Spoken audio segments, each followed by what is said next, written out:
Section की। Section document के अंदर एक अलग डॉक्यूमेंट है। देखें, इसकी अपनी खसूसियात हैं, इसकी अपनी खसूसियात हैं। अगर मैं इसके मार्जिन तंग करता हूँ, देखिए नीचे वाले में मार्जिन तंग कर रहा हूँ, तो याद रखिए देखें ऊपर वाले डॉक्यूमेंट पर उसका इम्पैक्ट नहीं आया। तो हम ऐसे कह सकते हैं कि section document with in a document होता है। किसी भी डॉक्यूमेंट की तमाम खसूसियात हर सेक्शन में अलग अलग होती हैं। यानी अगर मेरे पास ये एक सेक्शन है तो इसकी अलग खसूसियात हैं, ये एक सेक्शन है इसकी अलग खसूसियात हैं। इसी तरह अगर मैं नीचे कहीं सेक्शन बनाऊंगा तो उसकी अपनी अलग खसूसियात जो हैं वो मुझे नज़र आएंगी। तो यहाँ आप देख सकते हैं, अगर मैं इस डॉक्यूमेंट के ऊपर चला जाता हूँ और इसको थोड़ा बड़ा करके देखता हूँ तो आप देखें ये मेरे पास डॉक्यूमेंट है। अब मेरा जो वर्कआउट है वो यहाँ पर ख़त्म हो रहा है इस जगह पर। मैं यहाँ कर्सर रखता हूँ। यहाँ कर्सर रखने के बाद अब मुझे यहाँ पर इस कॉलम को ब्रेक करना है। मैंने ये आपको बताया था कि आपके पास ब्रेक जो हैं वो 4 तरह के होते हैं। Page break, column break, text wrapping break and then section break. Section breaks की हम बाद में बात करते हैं। सेक्शन ब्रेक भी आगे 4 तरह के होते हैं। Next page, continuous, even and odd, इनकी बाद में बात करते हैं। पहले मैं बात करता हूँ पेज ब्रेक की। Suppose I just study about this document, मैं इसके टॉप पे आ गया। लेट्स सपोज, ऐसा करते नहीं है लेकिन जस्ट फॉर एग्जांपल मैंने यहाँ पे इसके टॉप पर कुछ चीज़ें लिखी हुई हैं। अगर आपने इसके टॉप पर कुछ चीज़ें लिखी हुई हैं तो ऑब्वियसली आप कोशिश करेंगे कि जो अगला पैराग्राफ है ना वो अगले सफ़े से शुरू हो। तो मैं एंटर प्रेस करके अगले सफ़े पे चला गया हूँ। यहाँ जा गया और अपना काम शुरू कर दिया। सारी अलाइनमेंट की, फॉर्मेटिंग की, सब कुछ मैंने यहाँ जाकर जो है वो एडजस्ट कर दिया। सब कुछ मैंने यहाँ जाकर जो है वो प्लान कर लिया या वर्कआउट कर लिया। अब मैं क्या करता हूँ कि मैं यहाँ जाता हूँ। अब मैं यहाँ मुझे याद आया, ओहो I have to add some new things here, तो मैं यहाँ जाके नई चीज़ें ऐड करता हूँ। आपने नोट किया जब मैं नई चीज़ें ऐड करता हूँ देन इधर तो कोई मसला नहीं हुआ, नई चीज़ें मेरे पास ऐड हो गई। बट प्रॉब्लम कहाँ पे आया? आप देखें कि आपके पास प्रॉब्लम आ चुका है किस जगह पर? इस पेज के टॉप पर। उससे क्या हुआ? मेरे ये वाली अलाइनमेंट ख़राब हुई, उससे इस पैराग्राफ की अलाइनमेंट ख़राब हुई, उससे इस, यानी आपके तमाम पैराग्राफ की अलाइनमेंट जो हैं वो आपके पास ख़राब हो गई, वो आपके पास डिफरेंस हो गया, वहाँ पर आपके पास चेंजिंग आ गई। यहाँ तक क्लियर है जी सबको? यानी इस चीज़ ने मुझे काफ़ी ज़्यादा जो है वो परेशान किया कि मैं अब क्या ऐसा करूँ कि मेरी जो वर्किंग है, ये जो मेरी फंक्शनलिटीज़ हैं वो बेहतर तरीके से जो हैं वो परफॉर्म हो सकें। इसी बात को जहन में रखते हुए मैंने ये किया कि मैंने ये दरमियान में जो मैंने गैप दिया था ना, ये वाला, इसको मैं रिमूव कर देता हूँ। मैं ये चाहता हूँ कि आप ये भी ख़त्म कर देते हैं ताकि आपको आइडिया हो। यानी ऐसे था, पहले मैं एंटर करके आगे लेके गया था। आप इस पैराग्राफ के, इस लाइन के आखिर पे आए, यहाँ जाकर आप अपने पेज को ब्रेक कर दें। पेज ब्रेक करने से क्या मुराद है कि यहाँ जाकर आप अपने पेज को यहाँ डिवाइड कर दें। जैसे ही आप यहाँ अपने पेज को जाकर डिवाइड करेंगे तो मुझे ऑप्शन यूज़ करनी पड़ेगी पेज ब्रेक की, जिसकी शॉर्टकट की मैं ऑलरेडी आपको बता चुका हूँ कि Ctrl+Enter है। मैंने यहाँ Ctrl Enter किया या पेज ब्रेक पे क्लिक किया तो यहाँ लिखा हुआ आ गया पेज ब्रेक। बड़ा नहीं कर रहा हूँ, जस्ट एंटर करके दिखाता हूँ। मैं पीछे चेंजिंग करता हूँ, मैं थोड़ा सी सेटिंग कर लेता हूँ। Okay, my settings will be final. ये चीज़ मुझे नहीं चाहिए, मैंने इसको यहाँ पे फाइनल कर दिया। मैं यहाँ जाता हूँ, मैं यहाँ जाकर नई चीज़ें ऐड करता हूँ। ये मैं नई चीज़ें ऐड कर रहा हूँ। आप देखें कि मैं पेज पर नई चीज़ें एंटर करता जा रहा हूँ लेकिन उसका अगले सफ़े से कोई ताल्लुक नहीं है। बट अगर कभी ये सफ़ा अगले पेज पर आ जाता है तो वो पूरे का पूरा पेज ही नया बना देगा और मेरे तमाम डॉक्यूमेंट को नेक्स्ट पेज पर शिफ्ट कर देगा। जी क्वेश्चन?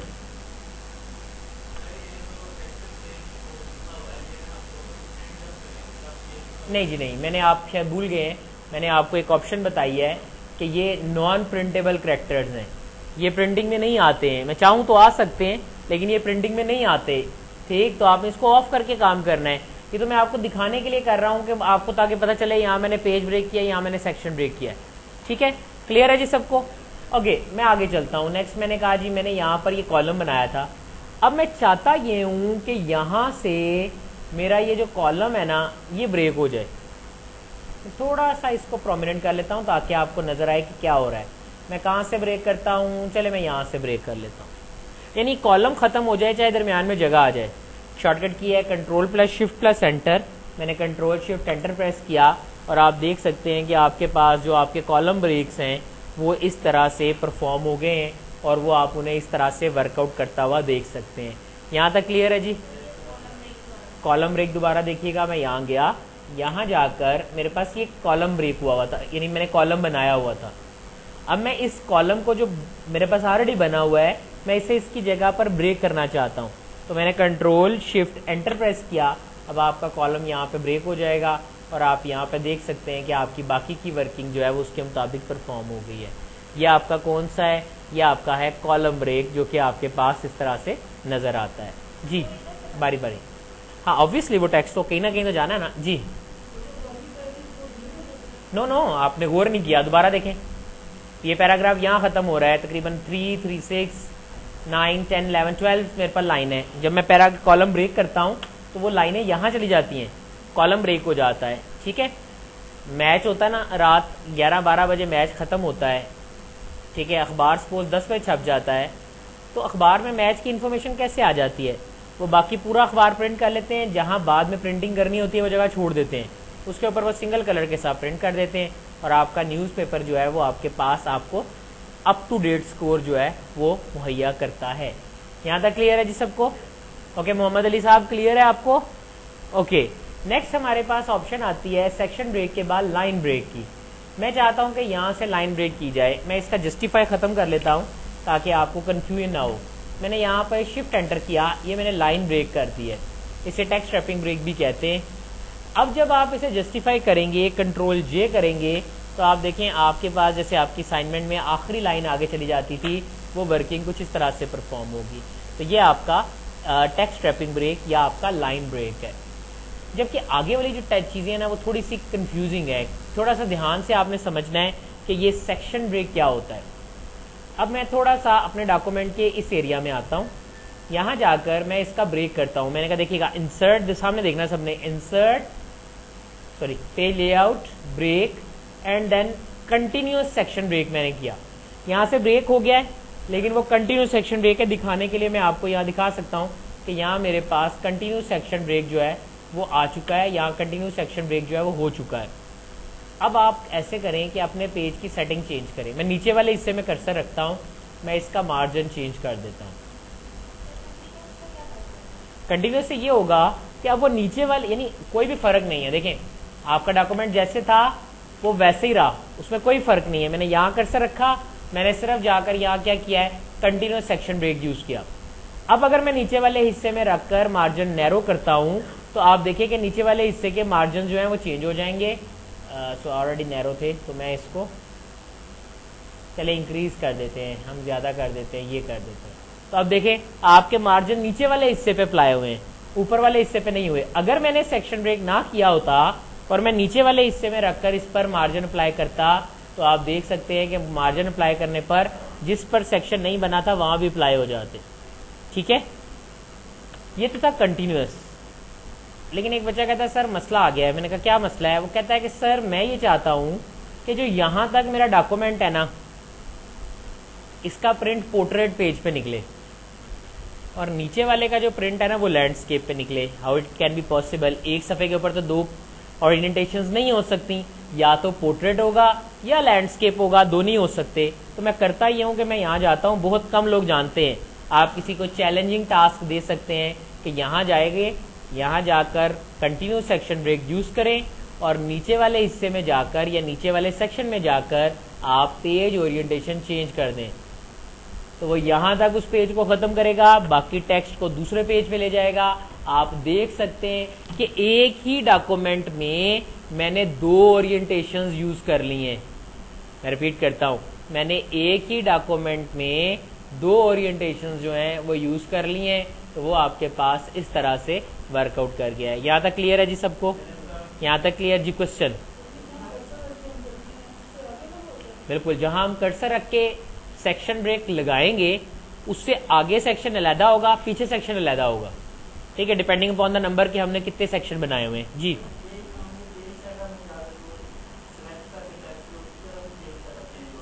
याद रखिएगा, अगर आपको ये तो था ना, मैंने 5-10 सफ़े हैं जो आपको मैं दिखा रहा हूँ, 8 सफ़े हैं इस वक्त हमारे पास। अगर मैं कहता मेरे पास एक तकरीबन 200 सफ़ों का थीसिस है, तो फिर मेरा ख्याल है आपको सिलेक्शन करते हुए काफ़ी ज़्यादा प्रॉब्लम आएगी। सो बेटर रिकमेंडेशन ये होती है कि आप ऑप्शन से यूज़ करें। ठीक है, नेक्स्ट मैं यहाँ आ गया, मेरे पास ये वर्किंग आ गई, फाइन हो गया, सब कुछ ठीक है। पर मैं चाहता हूँ कि मैं ये नहीं चाहता, मैं चाहता हूँ कि खुद ही जब यहाँ से सेक्शन बने ना तो वो अगले सफ़े पे आ जाए। तो मैंने यहाँ जाके कह दिया break, next page section break, I just click and here I go, वो ऑटोमेटिकली अगले सफ़े के ऊपर जो है मेरे पास आ चुका है। यहाँ तक क्लियर है जी सबको? ओके, मैंने सेक्शन ब्रेक नेक्स्ट पेज भी आपको बता दिया। अब ये कौन सा नंबर है जी उम्मे हबीबा, इस सफ़े का क्या नंबर है? आपने कैसे बताया 4?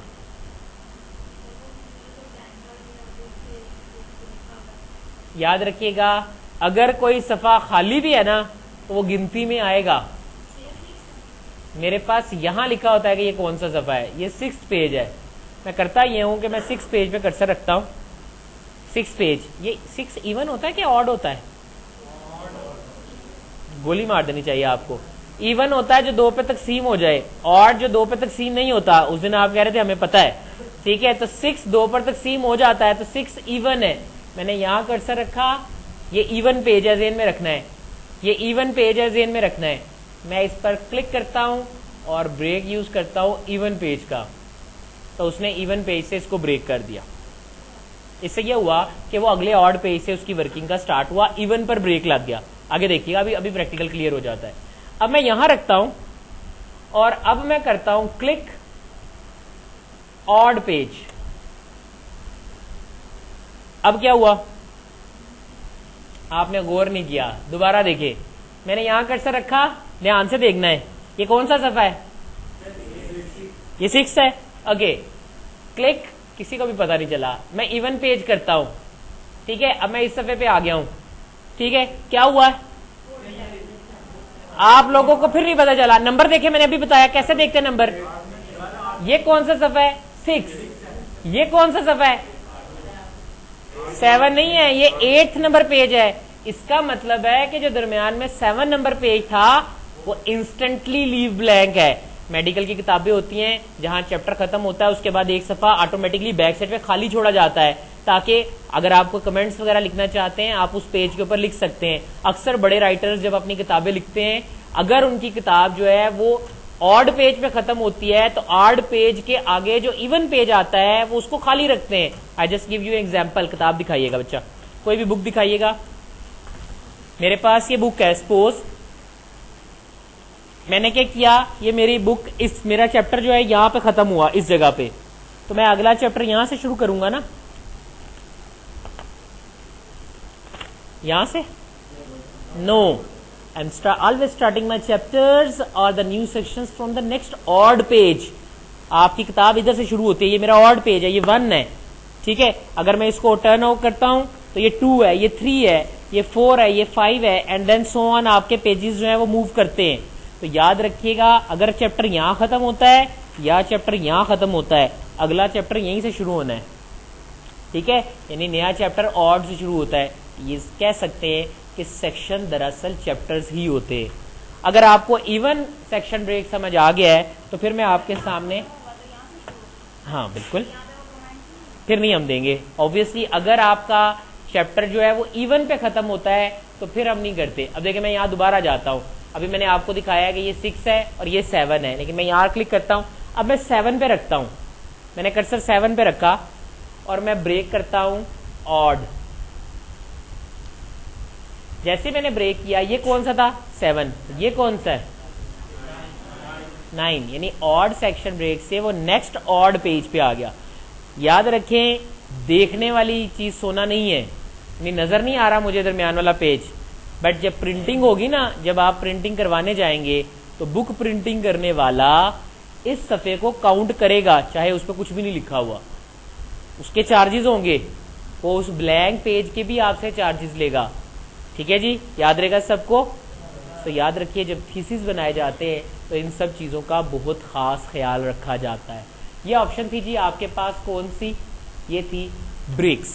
हमने अभी देखा कि ब्रेक्स है। अब सपोज काम करते हुए ना ये जो सफ़े थे, सपोज मैं यहाँ पे कुछ टेक्स्ट जो है ना वो डिवाइड कर लेता हूँ, जस्ट यूज एंटर।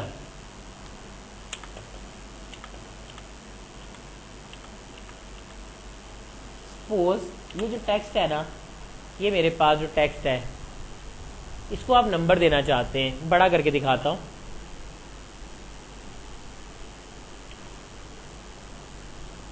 आप इसे कोई नंबर देना चाहते हैं, स्मॉलर साइज, ठीक है जी। अगर इतने हिस्से को नंबर दे रहे हो तो कैसे देंगे? ऑब्वियसली आप होम में जाएंगे, बुलेट्स एंड नंबरिंग में नंबरिंग की ऑप्शन यूज़ कर लेंगे, ऐसे ही करेंगे ना। लेकिन अब मैं चाहता हूँ कि जो मेरे पास पेजेस है ना, इनके ऊपर जो लाइनें हैं इनके नंबर गिने जाएं। मैं यहाँ क्लिक करता हूँ, ऑप्शन है मेरे पास पेज नंबरिंग की, लाइन नंबरिंग की, लाइन नंबर पे कंटिन्यूस। तो देखिए क्या हुआ है, यहाँ तक 15 लाइन थी, 16, 17, 18, 20। हर सेक्शन की नंबरिंग अलग अलग होगी। मैं यहाँ जाता हूँ, इस पे सेक्शन नंबरिंग करता हूँ, रीस्टार्ट और ईच पेज। जब 1 तक सेम हुआ, फिर 1 से शुरू हो गया। ठीक, यहाँ तक क्लियर है जी? क्लियर? हमारी मर्जी नहीं है, नंबरिंग ऑटोमेटिक होती है। 55 ये होता है, 54, 55, ये 54 इधर आ गई, दूसरा है, इसका सीक्वेंस दूसरा है। ये 64 लिखा हुआ है बच्चा, 55 नहीं है। 54, 55, 56 एंड देन सो ऑन। ठीक, मैं ख़त्म करना चाहता हूँ, नन कर दें, आपकी मर्जी है। हर सेक्शन से आप ख़त्म कर सकते हैं, हर सेक्शन पे अप्लाई कर सकते हैं। किसी भी सेक्शन पर लाइनों के नंबर देखने के लिए आप क्लिक करें और लाइन नंबर की ऑप्शन चूज़ कर लें। जैसे आप लाइन नंबर सेलेक्ट करेंगे तो वो गिन के मुझे बता देगा कि इस सेक्शन के अंदर कितनी लाइंस हैं। अगर आप कहते हैं नहीं सर मुझे तो सारे डॉक्यूमेंट की गिननी है, तो सारे को सिलेक्ट करके इकट्ठा लाइन नंबर लगा दें। ठीक, मोस्टली इसको तब यूज़ किया जाता है जब मैं किसी लैंग्वेज का कोड प्रिंट कर रहा हूँ, ताकि याद रहे कि अगर कभी कोई मैसेज आता है तो उसमें ऐसे शो होगा error on line number this. तो लाइन नंबर दिस जो है वो मुझे गिनने की बजाय मैं एकदम से स्विच करके लाइन उस पर आ जाऊंगा जो भी मेरे पास मेरे वर्कआउट में मुझे नज़र आती है। तो ये आपकी वर्किंग थी regarding two line numbers. Next option आपकी जानी पहचानी है, लेकिन ये कि शायद आपको इसके बारे में ज़्यादा पता नहीं होगा। अगर आप में से कोई इंग्लिश राइटर्स, अच्छे राइटर्स को पढ़ता है, बाहर के राइटर्स को पढ़ता है, लाइक शेक्सपियर की किताबें पढ़ते हैं आप लोग, तो वहाँ पर ये होगा कि जो लफ्ज़ होते हैं ना, अगर कोई लफ्ज़ बहुत बड़ा हो गया है तो वो करते ये हैं कि लफ्ज़ के जहाँ ख़त्म हो रहा होता है उससे एक करैक्टर पहले डैश लगाते हैं और उसके बाद वो क्या करते हैं, वर्ड जो है वो दोबारा से एंटर कर देते हैं। How they can do that, देखते हैं इसकी वर्किंग किस तरह से है। मैंने क्या किया जी, मैं यहाँ गया और यहाँ जाकर मैंने इस पैराग्राफ के ऊपर से जस्टिफाई की ऑप्शन ऑफ कर दिया, हिडन की ऑप्शन ऑफ कर दी है। आपका पेज जो है इसकी विड्थ कर देता हूँ, टेक्स्ट विड्थ, ताकि आपको पूरा टेक्स्ट नज़र आए कि क्या हुआ है। इस पैराग्राफ को सिलेक्ट करता हूँ, पेज लेआउट में हाइपरनेशन की ऑप्शन है, उसको इस्तेमाल करता हूँ, हाइपरनेट कर देता हूँ ऑटोमेटिकली। थोड़ा सा टेक्स्ट को बड़ा करता हूँ ताकि आपको दिखा सकूँ कि कहाँ कहाँ हाइपरनेट हुआ है। ज़रा ये पहली लाइन पढ़िएगा, कहता है to change the looks available in the quick style gallery use the change current. देखते हैं, हमने कहा to change the look available in the quick style gallery use the change current quick style set. ये क्या, ये command है। हमने किया क्या है कि एक डैश लगाई है और COM एक लाइन पे कर दिया, जो दूसरा M वाला था AND वो दूसरी लाइन पे चला गया है। ये चीज़ आपकी कहलाती है हाइपरनेशन। ठीक है, अब मेरी मर्जी है, मैं हाइपरनेशन जोन जो है वो अपनी मर्जी से सेट कर सकता हूँ कि ज़्यादा एरिया में हो, कम एरिया में हो। आप इसकी ऑप्शंस में जाएं, आप इसका जोन बढ़ा दें। अगर आप इसका जोन बढ़ा देंगे तो याद रखिए ये आपके उसके मुताबिक जो है वो लफ्ज़ों को एडजस्ट करेगा और ऑटोमेटिकली बड़ा कर देगा। तो अगर आप बड़ा करते हैं लफ्ज़ों को या छोटा करते हैं तो उसके मुताबिक देखें, अब इसका जोन जो है काफ़ी बड़ा है, इस वजह से कोई भी लफ्ज़ जो है वो हाइबरनेट नहीं हो रहा। और अगर मैं इस जोन को कम कर देता हूँ, हाइबरनेशन ऑप्शंस में जाकर मैं इस हाइबरनेशन एरिया को कम करके 1 इंच पे ले जाता हूँ, देन ओके करने पर आपके पास देखें अब क्या हुआ, आपके पास 1 2 3 डॉक्यूमेंट भी हो गया है, इसी तरह से आपका सिलेक्टेड भी हो गया है और इसी तरह से आपका फॉर्मेट भी हो गया है। ठीक है, तो हमारी मर्ज़ी होती है, हम अपनी मर्ज़ी से अपना जोन डिसाइड कर सकते हैं। बड़ा करके दिखाऊंगा तो आपको ज़्यादा क्लियर नज़र आएगा। ये देखें 1 2 3। ठीक है, अच्छा मैं चाहता हूँ कि ना ये जो तीसरे वाला है ना ये ना हो, जो यूजिंग पे आ रहा है ना ये नहीं होना चाहिए। ठीक है, तो आप यहाँ पे दोबारा वापस जाएं, क्लिक करें मैनुअल, मैनुअल में कमांड पे करना है यस, इंसर्ट पे करना है नो, पिक्चर पे करना है नो, डॉक्यूमेंट जो पूरे डॉक्यूमेंट पे हुआ है मैंने नो कर दिया। तो अब देखें उसके हिसाब से वो ऑटोमेटिकली जहाँ आप येस करेंगे वहाँ ऑटोमेटिकली येस कर देगा, जहाँ आप नो करेंगे वहाँ नो कर देगा। नन करने से ऑटोमेटिकली हाइबरनेशन एरिया जो है वो ख़त्म हो जाएगा और आपका डॉक्यूमेंट जो है वो स्ट्रेट फॉरवर्डली वापस आ जाएगा। ये तो था जी आपका पेज सेटअप का टैब जो कि हमने यहाँ पे डिस्कस किया या जिसके हवाले से हमने अपनी फंक्शनलिटी परफॉर्म की। नेक्स्ट ऑप्शन आपके पास जो आती है वो है वाटरमार्क की। वाटरमार्क क्या होता है, मैं कोई इमेज या टेक्स्ट अपने डॉक्यूमेंट के अंदर लाइट शेड में शो करना चाहता हूँ, तो ऐसा करने के लिए मैं वाटरमार्क की ऑप्शन इस्तेमाल करता हूँ।